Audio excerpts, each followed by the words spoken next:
Alright guys, I'm making this for one reason. Today is going to be only about the mindset, and honestly, I don't think throughout my entire journey of me learning from others and then, trying to find my first winner and then trying to scale it and try to find new winners, I've never seen anyone talk about the mindset and the importance of the mindset in organic dropshipping, okay?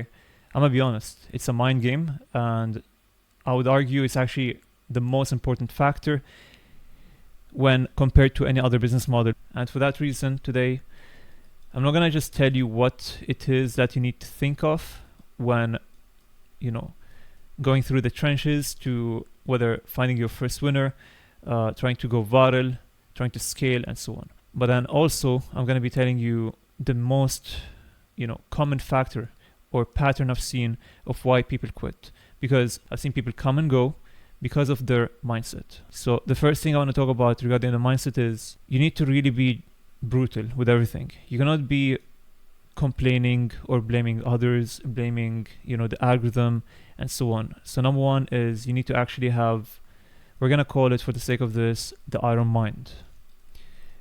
You don't want to be shaken by anything, whether, an obstacle comes in your way, whether it was a dispute, whether it was, not getting sales for a few days. The biggest lesson you're going to learn, especially after you start making sales, is let's say you made your first sale and then you go down to 0. I bet you, that they're going to get 0 views compared to the 1 view. 0 orders compared to the 1 order, your very first order. The difference between this dopamine strike that you had versus the crash is pretty much the same, but then it actually compounds. So whether it's one sale, whether it's 1K day, whether it's 10K day, it just keeps on compounding, right?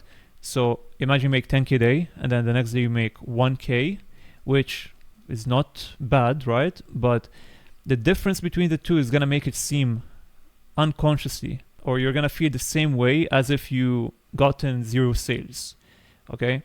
And if you don't have the will to actually control your mind and not be shaken by any of these things, okay, this is just an example, then you're gonna be one of the winners, And this is actually the one thing which I see a lot of people struggle with. But then this is actually the small image. The bigger image is even getting started to begin with, right? Like there's gonna be a lot of things not going your way at the start, and it's normal. One mindset I had, or mind frame I had early on, was that whenever things got harder, I just knew I'm closer to getting what I want. So this is one thing which I'm going to be sharing with you today. Hopefully this would help you. So whenever things get harder, it means you're getting closer to the outcome, okay? It means you're doing the right thing. So, because otherwise, like, you cannot just expect things to come easy. Otherwise, everyone would have it, right? Like, not everyone has a consistent winning store. People right now, especially like the gurus you watch, are probably just pumping and dumping random AI products, and even worse, just stitching, relying on other people's content. I'm very against that. I think you should create with AI. As long as you're creating something with AI, you're good, because you're learning, you're sharpening your skills. But then just taking like A to Z, everything from others, and then just reposting. I've seen people have like 5+ stores purely stitching, and they call it the new method. I don't call that a new method. You need to an extent, create something, okay? Because I'll tell you what the bigger picture is. If you just rely on easy things, then you're building, an empire on thin ice. It could break any time. So you need to actually build the basics, the foundations, the pillars to build an empire, right? And it's all built on skills. So think about it in terms of skills rather than failures. So it's not actually the same as failure. Some people will have, like, trust me, you're gonna have 2 people, okay, going through the exact same phase, the exact same road to finding the first winner and scaling, but then one of them has this lens of life versus the other who doesn't have this lens of life. So this person over here, called Jerry loves to, he's humble enough to test every single product out there, and he doesn't mind, trying to connect with others, try to find like-minded people, even work for others as an affiliate to learn and just be a sponge of information and then work hard. But then on the other side is Tom. Okay, Tom is on the other side a bit more arrogant. He thinks he knows it all and he doesn't really test enough products, especially like he just started. On the brighter side, Jerry, although he's testing a lot, and it may seem at the time he's failing, right? Because he's testing so many products at the same time and they're all failing, right? He's actually he's compounding so many skill sets and lessons, which he's going to have on the back of his mind every single time he goes through a new challenge. He's going to pull up one of these cards and then be like, yo, I've actually gone through this. I know what to do. But then Tom, since he has no real life experience, he didn't really build these lessons and he's just waiting for that one golden product. When, it hits the fan, he's not going to know what to do. So that's the problem. You need to actually build these skill sets. And by the way, Tom could be the one who's literally just stitching. So at the time, it might seem like he's doing very good, very well. I would argue it actually gives you a good eye to what is a good content, what is a bad content. But apart from that, I don't think it provides you much value, right? So you need to actually know how to recreate, okay, or create something with AI. Really important. Or, you could actually go for the content creation. In my opinion, 50-50 is a good rule. Like 50% is filming and then 50% is AI. But you could actually go 100%. Just make sure that you're the one who's making the AI content, then you're good. Because you're building a skill. So here, obviously, Jerry's going to win at the end of the tunnel. Because he actually has gotten all these skill sets. Although he has 0 winning products, he has built so many skill sets to the point where the next opportunity he's going to see is actually going to be his next winner. Okay? So this is why you need to think of skill sets rather than lessons rather than failures. Next point.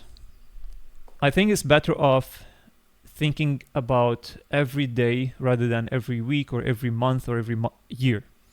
A lot of guys would put or set goals for a long period of time. So, and this is me, by the way, like back in the days, I would always plan without even having a good foundation or a good vision. This is this is really important.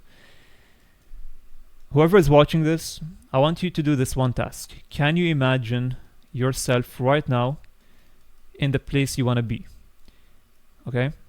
I don't know about you, but personally, when I was doing everything wrong, like really early days, I didn't really know how to visualize in my mind how I should be performing my daily basis, like daily tasks, what it would take for me to actually find my first winner, for example. How would it feel like to even run a brand at scale? A brand at scale is my point.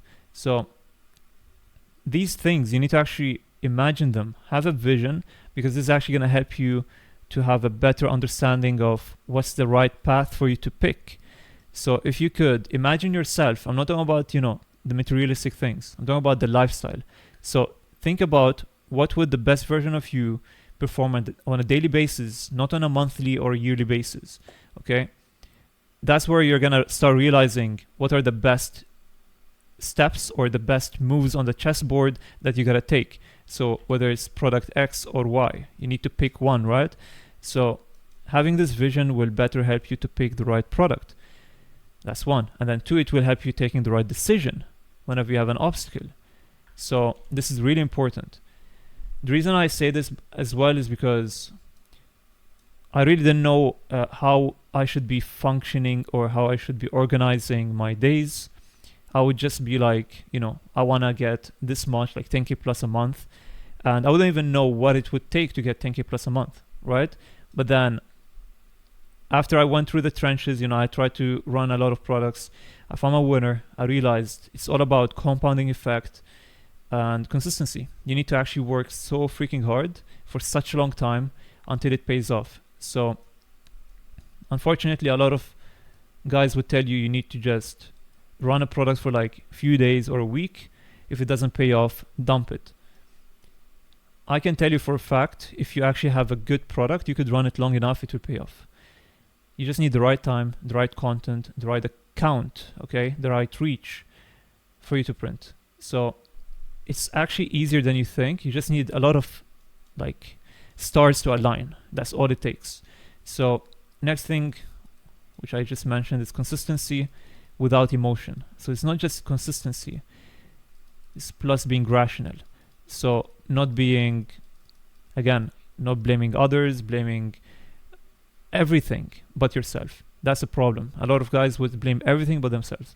So when you start being accountable, you're gonna actually start being more productive. All right, the next point is gonna be regarding your flow state. So you need to find out, because everyone's different, you need to find out what it takes for you to enter your flow state. What is flow state? It's the time of the day, or it's a time where you generally are the most locked in. So you would actually be the most productive, the most precise with your work, and nothing can stop it. So you could perhaps relate this to your exam times, for example. So the more you procrastinate, the more stress you're gonna have, and then the last like 30 minutes of the exam, like prior to the exam, you're gonna have that flow state. You're locked in. You pretty much absorb every single word you read because you've created this deadline, right? And this is actually one way of obtaining this flow state. What's even better is to constructively create it in your mind without actually having a realistic deadline. And this took me a while to realize or learn. And I'm not gonna lie, it's actually very hard to do. You're gonna oftentimes find yourself very all over the place, not organized. The best way to do it is to, again, focus on your day. So let's say hopefully you remember what you've done the entire week. So try to analyze what have you done this past week, and try to find which hours of the day have you wasted the most, whether it was on, just swiping on IG or whatever. Find out these low ROI activities or windows, and then try to replace them with higher leverage, skills or activities, whether it's looking for a new product, looking for new video ideas, new audios, and so on, or even fixing your website, creating more content. This goes on. There's always something to do, okay? So try to analyze, and then also I want you to analyze. So the first one was the low activity. We're just gonna call it the downtime. Downtime is like when you're just wasting time. The second point is gonna be, when is your prime time? So prime time is when you're actually performing the best, whether creating the best content, editing the best edits, and so on. And then next is gonna be, when are you the most stress tolerant? This will all make sense in a second. This is actually very important. So here's why this is all important. The first one is gonna be really detrimental for your success because you're actually wasting. You're gonna highlight the times of your day where you're just throwing them out.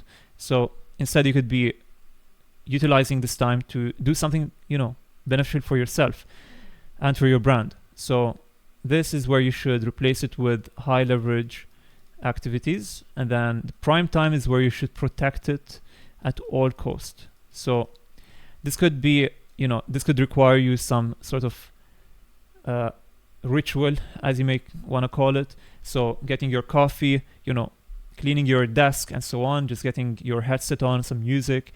So this prime time, you need to protect it, turn off every device you have, just make sure you're focusing on what you have to do, and preferably have a task, maybe on a piece of paper. That way, you're gonna have a very, very precise list of what to do, right? And then you're gonna know yourself that you're gonna do them because this is your prime time. You're locked in. So it's best to leave your high demanding activities in terms of like going out there to film, or whether it is building a new store and so on. There's a lot of examples, so I don't want to get out of topic, but try to keep these for this time, preferably the high leverage activities, okay? So whatever that's actually going to have a direct impact on your sales.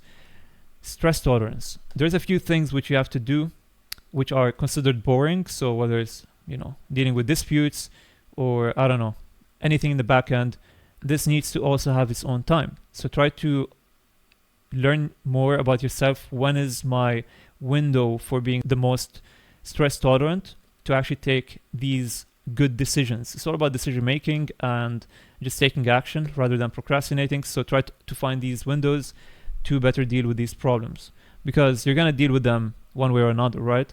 Like, you cannot expect to win without having obstacles.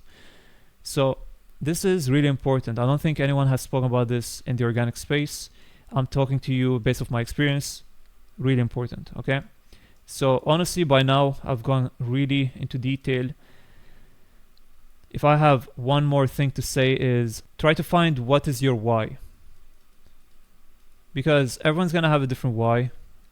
And unfortunately, the weaker your why is, so why are you doing all of this, the more likely you're gonna quit. So it's the harsh reality, and actually this is the number one reason to why I see people quit too early. So whenever they feel the stress, or they feel the resistance of what it actually takes to win, they just quit. So you need to have such a strong why to actually push harder regardless of what's going on, and have a strong belief system. So that could be your faith, but then also your self-confidence. So these two things are really important. So try to think of what is your why, because everyone has a why. It's just a matter of having your time with yourself to think about it deeply. Like, what is actually your whole point of this? This is actually the most important point of today. Once you find it, whatever the obstacle is, you're gonna bypass it if it's gonna help you solve that why, or accomplish that why. So yeah, this is actually the final thing for today's video. This is probably my most in-depth about this topic. Again, this is something really important. This is what's gonna determine whether you're Jerry or Tom in your journey. So pick wisely, and hopefully this actually helps you. If so, subscribe, join my Discord. We have weekly calls every Sunday for free, and we have an affiliate program, but it's only for serious guys. So if you actually are locked in, as we spoke about here, then let me know on Discord. It actually doesn't require much. It just requires consistency and the tendency to learn. You need to be someone who wants to learn, because trust me, I put in a lot of work with every single team member. So that's pretty much it. Thank you guys for watching. I'll see you in the next one.